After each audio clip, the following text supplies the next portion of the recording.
In God giving Adam a wife, we see God drawing Adam closer to himself. And the same is in the opposite. In God giving Eve a husband, God is drawing Eve to himself. How so? I told you in the beginning of our time that the added title of God, Yahweh, is not only personal, but redemptive. That's because it is the name of Christ. Christ is Emmanuel, God with us. He is Yahweh, our God, our Redeemer. Later in history, God will tell his people something radical. He'll tell them, I am the groom and you are my bride. As Adam saying to his new bride, bone of my bone and flesh of my flesh, we see God say, let us make man in our image and in our likeness, bone of our bone, flesh of our flesh, and we will rule over them and we will crush their enemy under our foot, and yet they will still feel safe under our arm and near to our heart as our beloved. But it gets better. See, Adam and Eve's marriage will fail, and it's going to fail because that husband of that marriage wasn't there for his wife when she needed him.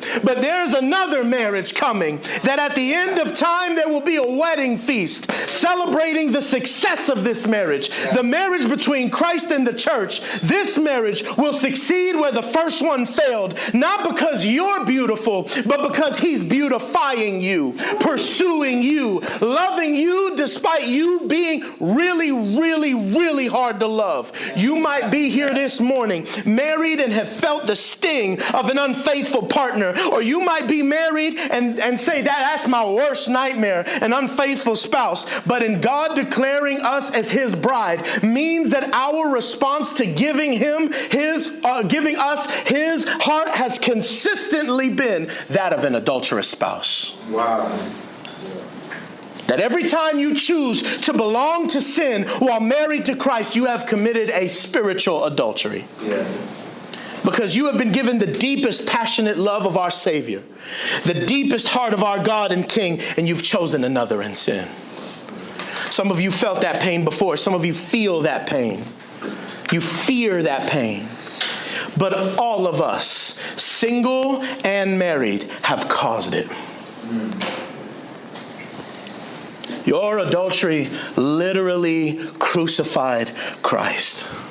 That when it was time to choose between a good tree or the other, you chose the other. That when it was time to choose between a guilty man and an innocent, you yelled for the innocent to be crucified. And Jesus' response to that was to take that tree that broke paradise, that ended Eden, and carry it all the way to Calvary. And on that hill, they took a crown, not made from the vegetation God created, but of thorns, man's doing, and forced it on his head, and they nailed him and raised him high for all to see. And still, what was his response when he was on that cross, looking down at his unfaithful bride, realizing what it would take for him to stay and love us till the end? Do you know what he did?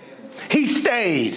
Yeah. He stayed, and they pierced his side just as a good measure, like Satan would remind him once more that his rib, his unfaithful spouse, did this to him. But he stayed faithful still, and today he's still faithful, knowing that you won't be perfect, knowing that you will fall again, knowing that even after all that, you will still be tempted and tried to choose someone else. But he keeps calling you back to himself, keeps chasing after you through the lens of your marriages and not giving up on you. See, the true Adam, Jesus Christ, he'll never let his bride down, and he won't fail because it's not in his DNA. It is, as that old hymn told us, true, his forever and only his. Who the Lord and me shall part, with what a rest of bliss Christ can fill the loving heart. Heaven and earth may fade and flee, firstborn light and gloom decline, but while God and I shall be, I am his and he is mine. Stand with me and worship.